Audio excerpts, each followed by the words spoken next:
Day 2 in Sapa, Vietnam.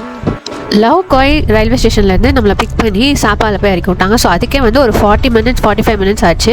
Early morning நல்லா நமக்கு ஒரு ஊட்டி வெதர் மாதிரி ஃபீல் ஆச்சு. அண்ட் அதுக்கப்புறம் தான் எனக்கு தெரிஞ்சது ஊட்டியை விட இது வந்து சின்ன மலை தான் கூட. ஈவன் நம்ம கொடைக்கானலை விடவே கூட இது கொஞ்சம் குட்டி மலை தான். ஆனால் என்னென்னா அந்த மலை கிட்டக்க அடியிலேருந்து நம்ம மலை கிட்டக்க நம்ம போக மாட்டோம், மலை மேலேயே நம்ம ஊரில் சுற்றுவோம். ஸோ இது மலை கீழேருந்து பார்க்குறனால மலையெல்லாம் என்னவோ பெருசாக இருக்க மாதிரி அப்பியரன்ஸ் கொடுக்குது. குயிக்காக ரெஃப்ரெஷ் ஆகிட்டு நாங்கள் வந்து பிரேக்ஃபாஸ்ட் ஹோட்டல்லே பண்ணியிருந்தாங்க. ஸோ அதையும் முடிச்சுட்டு நாங்கள் சின்னதாக அப்படியே ஒரு வியூ சூப்பராக இருந்தது, அதெல்லாம் ஃபோட்டோஸ் எடுத்துகிட்டு கார் வந்துடுச்சு பிக் பண்ணேன். ஸோ ஃபஸ்ட்டு நாங்கள் போனது அந்த அல்பைன் கோஸ்டர். எனக்கு டவுட்டாகவே இருந்தது, பார்க்க ரொம்ப பயமாக இருந்தது. சின்ன பசங்களை அலோ பண்ணுவாங்களா, தம்பிக்கு வந்து 3 years தான் ஆகுது. ஸோ அலோ பண்ணுவாங்களான்னு டவுட்டோடே போனோம். பட் அதில் ஹைட் மெஷர்மெண்ட்டாக பண்ணாங்க. அபோவ் 90 cm தான் அலோ பண்ண சொல்லிட்டாங்க. ஆனால் கொஞ்சம் பயத்தோடே தான் நான் போயிட்டு இருந்தேன். பட் அவங்க வந்து தம்பி வச்சுக்கிட்டாங்க, நானும் பருத்தியும் போனோம்.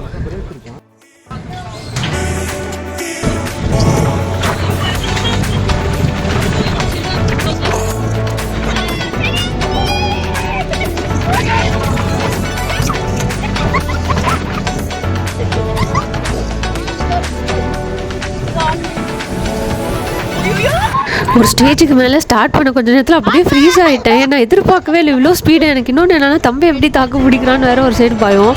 பட் ஸ்பீடு அப்படியே ஒரு ஸ்பீட்.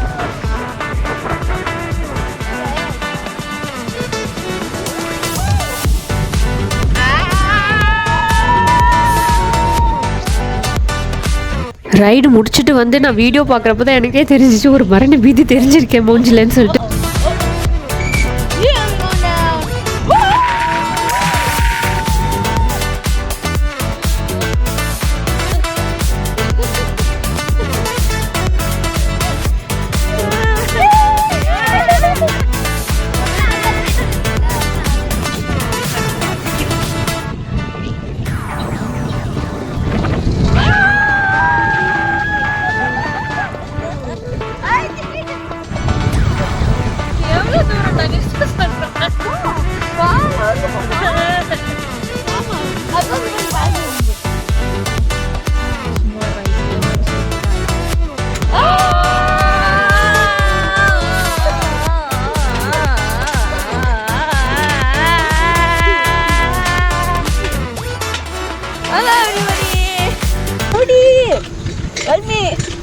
யாரா கண்டுபிடிச்சது இதெல்லாம்? ஏன்டா அப்படி பண்ணிருக்காங்களே? நம்ம தான் ரொம்ப பயமா இருக்காங்க. எனக்கு பிடிச்சிட்டு பிடிக்கவே இல்லை. பேராகிளைடிங் எங்கள் பிளான்லேயே இல்லை, அதுங்க இருக்குன்னு கூட எங்களுக்கு ஐடியாவே இல்லை. அல்பைன் கோஸ்டரில் போயிட்டு இருக்கப்போ தான் நாங்கள் பார்த்தோம் அங்கே நிறைய பேர் பேராகிளைடிங் பண்ணிருந்தாங்கன்னு.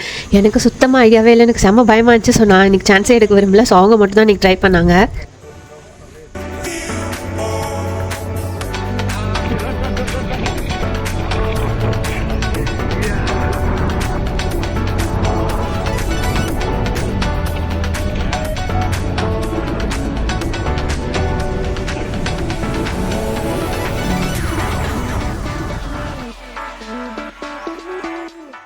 ஸோ அது முடிச்சுட்டு நாங்கள் டேரெக்டாக லஞ்சுக்கு போய்ட்டு அங்கே வந்து வியட்நாமிஸ் குஷன் தான்.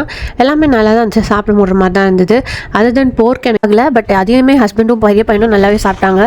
ஹோட்டலில் முடிச்சுட்டு வெளில வரப்பவே கிளைமேட்லாம் ரொம்ப சில்லாக ஆரம்பிச்சிச்சு. ஒரு 3 மணி தான் இருக்கும், அப்போவே சில்லாகிடுச்சு. ஸோ அங்கேருந்து ஒரு கஃபே கூப்பிட்டு போயிருந்தாங்க. அது வந்து ஒரு வில்லேஜ்குள்ளே இருந்தது. அங்கேருந்து வியூ தான் இப்படி சூப்பராக இருந்துச்சு. ஸோ அங்கே கொஞ்சம் நேரம் என்ஜாய் பண்ணிவிட்டு அப்புறம் காஃபி கொஞ்சம் குடிச்சிட்டு அப்புறம் டேரெக்டாக ஃபஸ்ட்டு ஹோட்டல் போயிட்டோம். ஹோட்டல் போய்ட்டு கொஞ்சம் நேரம் ரெஸ்ட் எடுத்துகிட்டு செஞ்சுட்டு அதுக்கப்புறமா டின்னர் கிளம்பி போனோம்.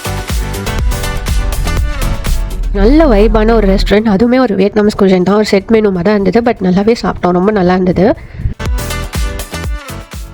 ரெஸ்டாரண்ட் கிட்டேருந்து ஹோட்டல் ரொம்பவே பக்கம் தான். ஸோ அப்படியே மெதுவாக நடந்து வந்தோம். அங்கே இருந்த கிளைமேட்க்கும் டெம்பரேச்சருக்கும் நடந்து வந்தது சூப்பராக இருந்தது அந்த ஃபீலே.